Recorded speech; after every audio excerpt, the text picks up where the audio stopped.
Let this cartographer of compassion show us the map for the way forward in the 21st century.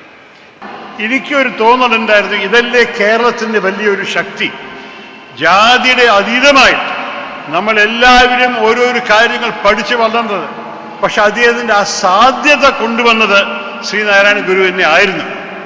ജാതിയുടെ അതീതത്തെക്കുറിച്ച് ചിന്തിക്കാനും സംസാരിക്കാനും പ്രവർത്തിക്കാനും അദ്ദേഹമാണ് ആദ്യം ആവശ്യപ്പെട്ടത്. എനിക്കൊരു ദുഃഖമുണ്ടായിരുന്നത് ഇതെല്ലാം അറിഞ്ഞിട്ട് എങ്ങനെയാണ് കേരളത്തിൻ്റെ വെളിയിൽ അദ്ദേഹത്തെക്കുറിച്ച് ഇത്ര കൂടുതൽ അറിവില്ലാത്തത്. ഞാൻ തന്നെ ആദ്യം അദ്ദേഹത്തെക്കുറിച്ച് വായിക്കാനൊരു ആവശ്യമാണ്. എല്ലാ മലയാളിയും അദ്ദേഹത്തെ പേര് കേട്ട് വളർന്നിട്ടുണ്ട്. പക്ഷെ അദ്ദേഹത്തെക്കുറിച്ച് ഞാൻ വായിക്കാൻ തുടങ്ങിയത് ഞാൻ സിംഗപ്പൂരിൽ ഐക്യരാജ്യസഭയുടെ പ്രതിനിധിയായിരിക്കുമ്പോൾ. ഇപ്പോൾ നമ്മുടെ ഭരണഘടനത്തിൽ സയൻറ്റിഫിക് ടെമ്പർ വേണമെന്ന് എഴുതിയിട്ടുണ്ട്. അദ്ദേഹത്തിൻ്റെ മനസ്സൊരു സയൻറ്റിഫിക് ടെമ്പറിൻ്റെ മനസ്സ് തന്നെയായിരുന്നു. അദ്ദേഹം എല്ലാ വിധത്തിലും റാഷണലി ചില കാര്യങ്ങൾ ചെയ്തു. ചിലപ്പോൾ ഒരാൾക്ക് വയറ്റിന് അസുഖം വന്നിട്ട് അയാൾ സ്വാമിജിയോട് ഗുരുദേവനോട് പറഞ്ഞു, ഞാൻ അതും ഇതും ഒക്കെ ഇങ്ങനെ ഒരു മെഡിറ്റേഷനും പ്രാർത്ഥനയും റിച്വലും ഒക്കെ ചെയ്യാൻ പോകണം. അപ്പോൾ ഗുരുജി മിണ്ടാണ്ട് പറഞ്ഞു, 2 സ്പൂണ് കാസ്റ്റർ ഓയിൽ കഴിച്ചാൽ പോരെ. അപ്പം അങ്ങനെ ഒരു റാഷണൽ മനസ്സുള്ളൊരു മനുഷ്യനായിരുന്നു ഗുരുദേവൻ. വിപ്ലവം എന്ന് പറയുകയാണെങ്കിൽ ഇത് ആരെയും കൊല്ലാത്തൊരു വിപ്ലവമായിരുന്നു. മനുഷ്യനെ സ്നേഹത്തോടെ ഒരു മാറ്റം കൊണ്ടുവരുന്ന ഒരു വിപ്ലവമായിരുന്നു ഗുരുജീൻ്റെ. അദ്ദേഹം ചെയ്തിരിക്കുന്നത് മനുഷ്യൻ്റെ സ്വാതന്ത്ര്യത്തിനെ എക്സ്പാൻഡ് ചെയ്യാൻ. His life made possible an expansion of human freedom.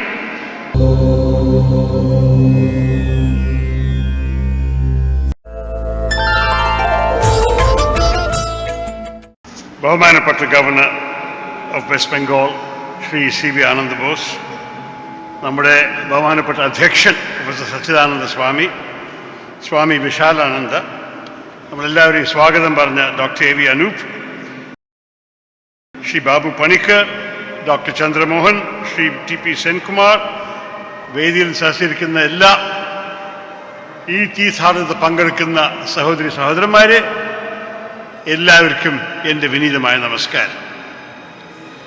2 ദിവസം മുമ്പ് ഈ വേദിയിൽ തന്നെ നമ്മുടെ രാജ്യത്തിൻ്റെ ഉപരാഷ്ട്രപതി എൻ്റെ പുതിയ പുസ്തകം ദി സേജ് ഹു റീഇമാജിൻഡ് ഹിന്ദുയിസം അതിൻ്റെ പ്രകാശനം ചെയ്ത് ആദ്യത്തെ കോപ്പി നമ്മളുടെ കേരള ഗവർണർ ശ്രീ രാജേന്ദ്ര അച്ഛേക്കർക്ക് കൊടുത്തു. അത് കൊടുത്തത് മാത്രമല്ല, അതിൻ്റെ ഒപ്പം ശരിക്ക് നിങ്ങളെല്ലാവരും മുമ്പിൽ എൻ്റെ ഒരു ചെറിയൊരു സേവനം ഗുരുജിക്ക് എനിക്ക് ചെയ്യാൻ സാധിച്ചു. ഈ ആശ്രമത്തിൻ്റെ 93ാമത്തെ തീർത്ഥാടനമാണ്. പക്ഷേ നമ്മൾക്ക് ഈ തീർത്ഥാടന വഴിക്ക് നമുക്ക് ആദരിക്കാനുള്ളത് ഇത്ര മഹാൻ ആയ വ്യക്തിയാണെന്ന് എനിക്ക് മലയാളികൾക്ക് മാത്രമല്ല ഭാരതീയ ലോകത്തിലും അറിയിക്കാൻ വേണ്ടിയിട്ടാണ് ഞാൻ ഇംഗ്ലീഷിൽ അദ്ദേഹത്തെക്കുറിച്ച് ഈ പുസ്തകം എഴുതിയത്. അദ്ദേഹത്തിൻ്റെ എല്ലാ വിധത്തിലത്തെ ജീവിതത്തിൻ്റെ ഓരോരോ കോൺട്രിബ്യൂഷൻസ്, ഒരു ഫിലോസഫറായിരുന്നു, ഒരു തത്വചിന്തകൻ, ഒരു കവിയായിരുന്നു, അത് മഹാകവിയായിരുന്നു, ഒരു ആത്മീയ നേതാവുമായിരുന്നു, അതിൻ്റെ ഒപ്പം ഒരു സാമൂഹ്യ വിപ്ലവകാരിയാണ്. നമ്മൾക്കറിയാം ഈ സാമ്യത്തിൽ കൊണ്ടുവന്ന മാറ്റങ്ങൾ അദ്ദേഹത്തിൻ്റെ കാലം കഴിഞ്ഞ ശേഷം ആർക്കും ഇതിനെ മാച്ച് ചെയ്യാൻ സാധിച്ചിട്ടില്ല. അതുമാത്രമല്ല, അദ്ദേഹത്തിൻ്റെ ജ്ഞാനം, അദ്ദേഹം എത്ര അറിവും ജ്ഞാനത്തോടെയാണ് അദ്ദേഹത്തിൻ്റെ ഓരോരോ കാര്യങ്ങൾ പറഞ്ഞതും എഴുതിയതും നമ്മളെല്ലാവർക്കും അറിയാം. പക്ഷെ അതിൻ്റെ ഒപ്പം എപ്പോഴും അനുകമ്പമുണ്ടായിരുന്നു.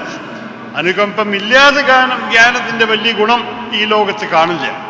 നമ്മൾക്ക് മനുഷ്യൻ്റെ ആവശ്യങ്ങൾ മനസ്സിലാക്കാനും ആ മോറൽ ക്ലാരിറ്റി ഇംഗ്ലീഷിൽ പറയുകയാണെങ്കിൽ അതിനെ വെച്ചിട്ട് മുന്നോട്ട് പോണ ശക്തിയാണ് നമ്മുടെ ഗുരുജി, നമ്മളെല്ലാവർക്കും ഗുരുദേവൻ നമ്മളെ പഠിപ്പിച്ചത്. നമ്മൾക്ക് ഒരു പക്ഷേ മറന്നിട്ടുണ്ടാകും, പക്ഷെ 1999 ഈ സഹസ്രാബ്ദത്തിൻ്റെ എല്ലാം വെച്ച് മഹാനായ മലയാളി ആരാണെന്ന് മലയാള മനോരമ ഒരു സർവേ നടത്തിയപ്പോൾ അത് എളുപ്പത്തിൽ ജയിച്ചത് ശ്രീ നാരായണ ഗുരുവായിരുന്നു. ഈ 1000 വർഷത്തിൽ ആരൊക്കെയോ മലയാളികൾ ഈ നാട്ടിൽ വളർന്ന് പഴച്ച് കാര്യങ്ങൾ ചെയ്തിട്ടുണ്ട്. ആദിശങ്കരയുടെ കാലം കഴിഞ്ഞ ശേഷം ഇത്ര ഒരു മഹാൻ വ്യക്തി നമ്മുടെ നാട്ടിൽ ജനിച്ചു വളർന്നു എന്ന് സ്ഥാപിച്ചത് 1999 കോടിക്കണക്കിന് മലയാളികളുടെ വോട്ടുകൾ. ആ സഹസ്രാബ്ദത്തിൻ്റെ മലയാളി എന്ന് പറയുന്നത്, മലയാളി ഓഫ് ദ മിലേനിയം, ആ ഡിസ്റ്റിങ്ഷൻ അദ്ദേഹത്തിനുള്ളത് ശരിക്ക് നമ്മുടെ സാമൂഹ്യത്തിൻ്റെ മോറൽ ആൻഡ് സോഷ്യൽ ലാൻഡ്സ്കേപ്പ് എന്ന് പറയാം, അതിനെ മാറ്റാൻ സാധിച്ച ഒരു വ്യക്തിക്കാണത്. ഒരു ജാതി, ഒരു മതം, ഒരു ദൈവം, മനുഷ്യനെന്ന് പറഞ്ഞ ആ മുദ്രാവാക്യം നമ്മളെല്ലാവരുടെയും മനസ്സിലും ഹൃദയത്തിലും കയറിക്കഴിഞ്ഞൊരു കാര്യമാണ്. പക്ഷെ അത് വെറും ഒരു മുദ്രാവാക്യമല്ല, അത് ശരിക്കും നമ്മളുടെ സാമൂഹ്യത്തിനെയും നമ്മളുടെ ഹിന്ദു മതത്തിനെയും ഒരു പുതിയ രീതിയിൽ ഇമാജിൻ ചെയ്യുന്ന ഒരു മനസ്സിലാക്കലായിരുന്നു. ആ മുദ്രാവാക്യത്തിൻ്റെ അർത്ഥം ശരിക്കും നമ്മളുടെ മതത്തിനെയും നമ്മളുടെ സാമൂഹ്യത്തിനെയും കുറിച്ച് വീണ്ടും ചിന്തിക്കണം എന്നാണ് അദ്ദേഹം പഠിപ്പിച്ചത്. അതിൻ്റെ ഒപ്പം വിപ്ലവം എന്ന് പറയുകയാണെങ്കിൽ ഇത് ആരെയും കൊല്ലാത്തൊരു വിപ്ലവമായിരുന്നു. മനുഷ്യനെ സ്നേഹത്തോടെ ഒരു മാറ്റം കൊണ്ടുവരുന്ന ഒരു വിപ്ലവമായിരുന്നു ഗുരുജീൻ്റെ. അദ്ദേഹം എല്ലാവരുടെയും ക്ഷേത്രങ്ങൾ തുറന്നു. എല്ലാ ജാതി, എല്ലാ മതത്തിൻ്റെ ആൾക്കാർക്ക് വരാൻ സാധിക്കുന്ന ക്ഷേത്രങ്ങൾ. അദ്ദേഹത്തിൻ്റെ ആത്മീയ വിശ്വാസങ്ങളെക്കുറിച്ച് ഒരു തത്വചിന്തകനായിട്ട് എത്ര നന്നായിട്ട് എഴുതും പാടും ചെയ്തു നിങ്ങൾക്കറിയാം. അദ്ദേഹത്തിൻ്റെ അതോ 3 ഭാഷയിൽ, മലയാളത്തിൽ മാത്രമല്ല സംസ്കൃതത്തിലും തമിഴിലും അദ്ദേഹം എഴുതിയിട്ടുണ്ടായിരുന്നു.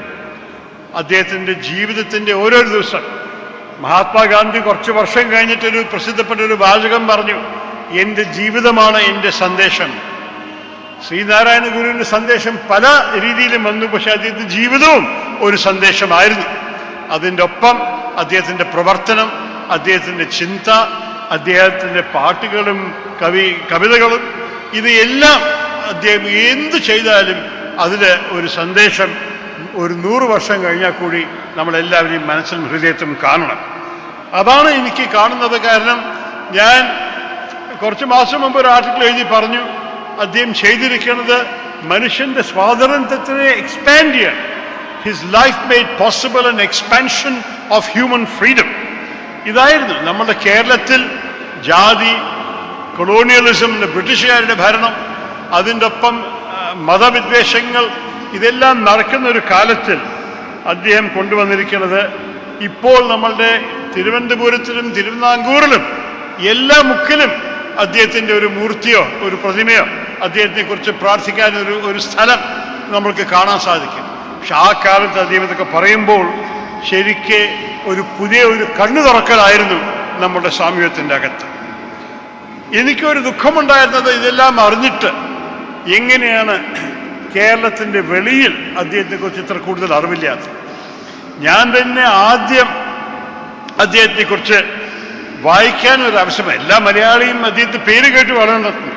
പക്ഷെ അദ്ദേഹത്തെക്കുറിച്ച് ഞാൻ വായിക്കാൻ തുടങ്ങിയത് ഞാൻ സിംഗപ്പൂരിൽ ഐക്യരാജ്യസഭയുടെ പ്രതിനിധിയായിരിക്കുമ്പോൾ ആ സമയത്ത് അവിടുത്തെ ഒരു സംഘടന ഒരു ആഘോഷം നടത്തി ശ്രീനാരായണ ഗുരുവിൻ്റെ ജീവിതത്തിന് വേണ്ടി.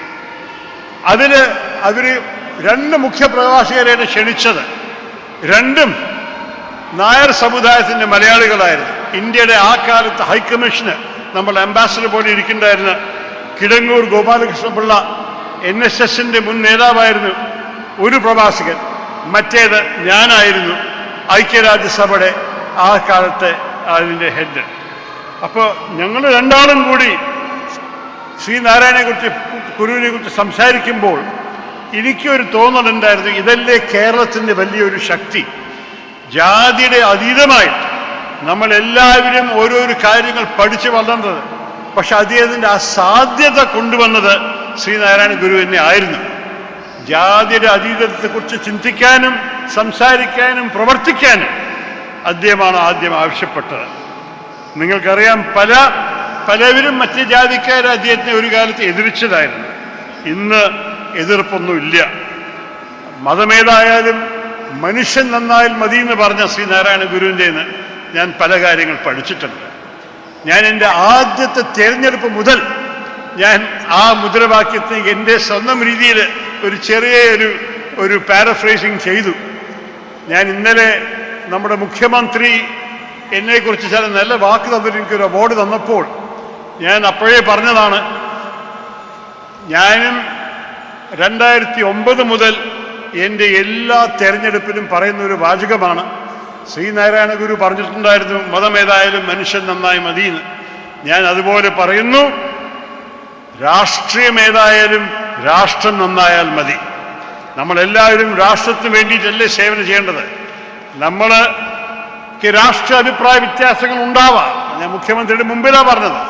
പക്ഷെ അഭിപ്രായ വ്യത്യാസങ്ങളുടെ അർത്ഥമല്ല നമ്മൾക്ക് ഈ നാടിന് നന്മ വേണ്ട. ഈ നാടിന് എന്ത് ഗുണം ചെയ്തോ അതിനു വേണ്ടി നമ്മൾ ഒരുമിച്ച് നിൽക്കണം.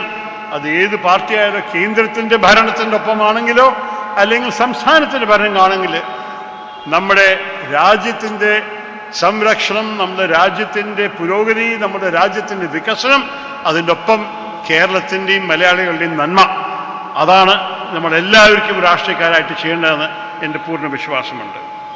അതുകൊണ്ടാണ് ഞാൻ ഈ പുസ്തകം എഴുതിയത്. ഞാൻ പ്രത്യേകിച്ച് അറിയാത്തതല്ല.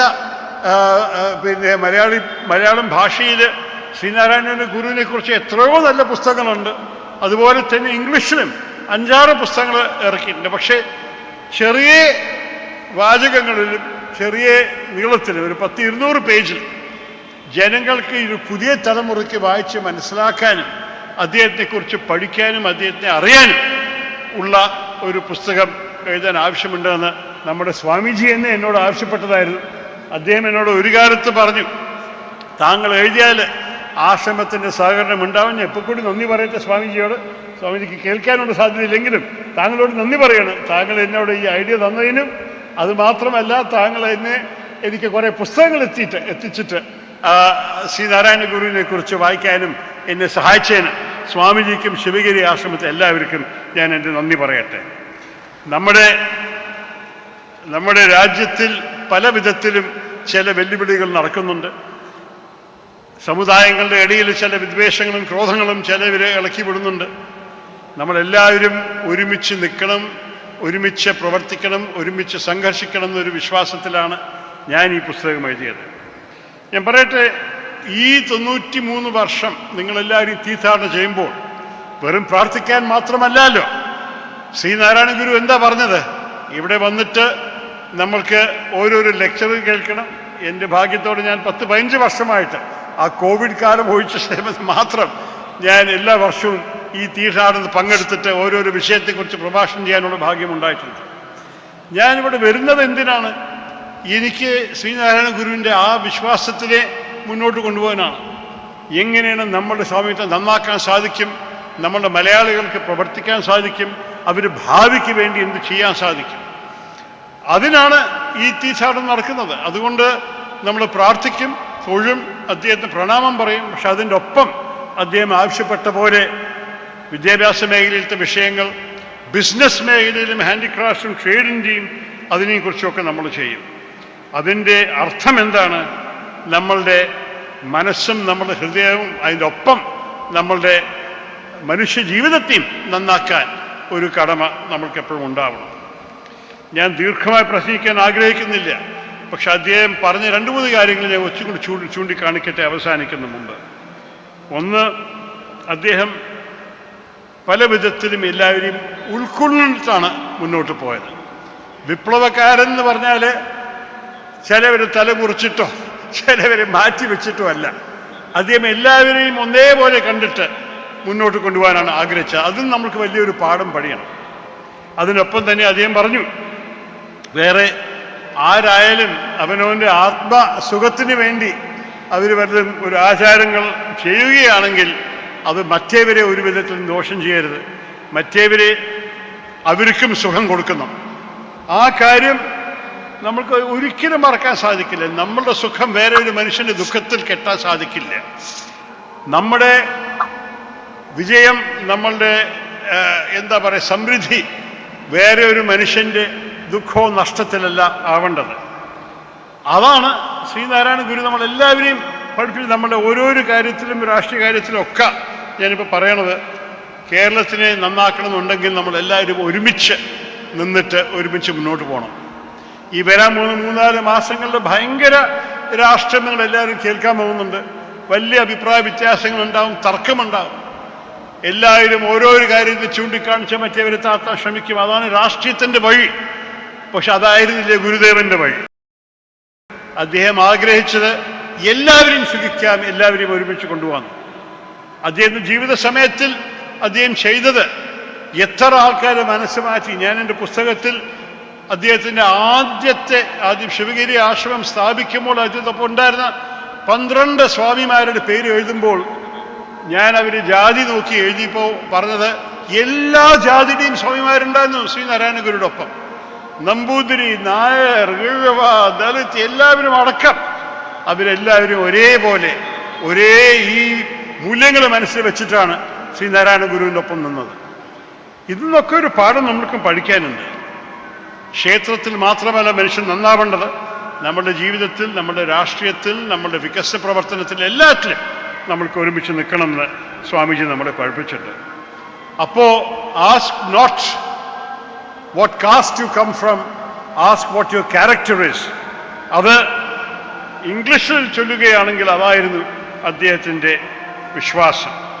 അദ്ദേഹം എല്ലാ വിധത്തിലും ഈ നാടിനെ നന്നാക്കാൻ വേണ്ടി, ഇപ്പോൾ നമ്മുടെ ഭരണഘടനത്തിൽ സയൻറ്റിഫിക് ടെമ്പർ വേണമെന്ന് എഴുതിയിട്ടുണ്ട്.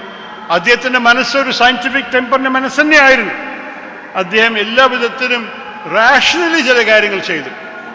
ചിലപ്പോൾ ഒരാൾക്ക് വയറ്റിന് അസുഖം വന്നിട്ട് അയാൾ ഗുരുദേവനോട് പറഞ്ഞു, ഞാൻ അതും ഇതും ഒക്കെ ഇങ്ങനെ ഒരു മെഡിറ്റേഷനും പ്രാർത്ഥനയും റിച്വലും ഒക്കെ ചെയ്യാൻ പോകണം.